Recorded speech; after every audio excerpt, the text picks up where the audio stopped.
Daily Stoic. It's Wednesday afternoon. Hope you're having a nice weekdays. And it's a hump day. It's 2 more days to go for reflecting yourself and whatever happened throughout this week. Here you go. October 30th. Who guessed the lion's share? Aren't you ashamed to reserve for yourself only the remnant of your life, and to dedicate to wisdom only that time cannot be directed to business? Seneca on the Brevity of Life 3.5b. It's all talking about how we utilize our lives. In one of his letters, Seneca tells a short story about Alexander the Great. Apparently, as Alexander was conquering the world, certain countries would offer him pieces of their territory in hopes that he'll leave them alone in exchange. Alexander would tell them, Seneca writes, that he hadn't come all the way to Asia to accept whatever they would give him. But instead, they were going to have to accept whatever Alexander chose to leave them. If Alexander decided to leave nothing behind, they'll all be dead. That's what Alexander holds. He's holding the share, not anyone else. According to Seneca, we should treat philosophy the same way in our lives. Philosophy shouldn't have to accept what time or energy is left over from other occupations. But instead, we should graciously make time for those other pursuits only once our study is finished about philosophy.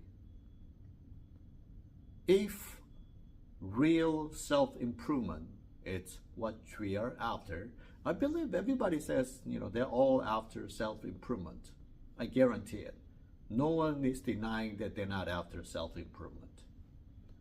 However, here's a question. Why do we leave our reading until those few minutes before we shut off the lights and go to bed?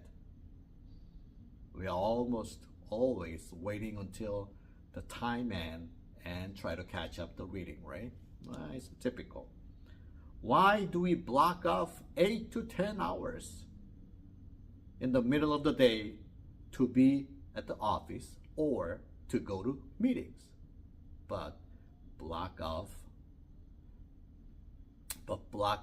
no time for thinking about the big questions?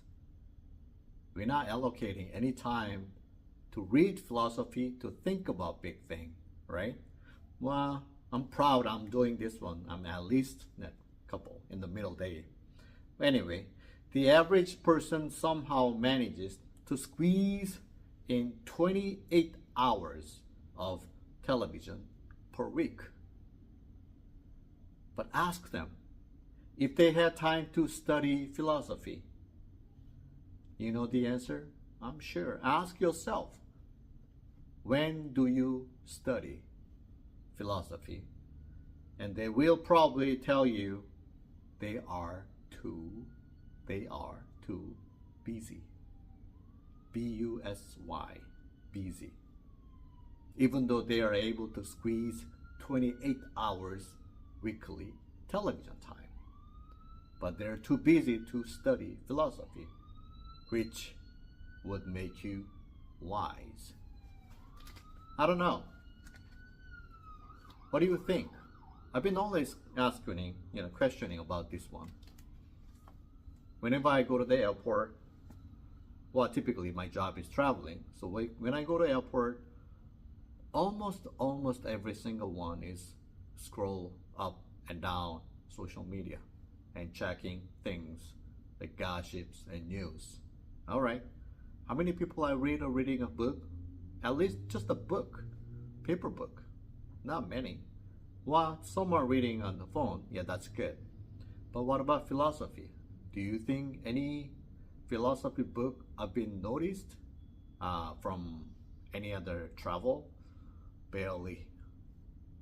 Well, we do know philosophy. It makes you it have you become wise because it teach you how do you ask.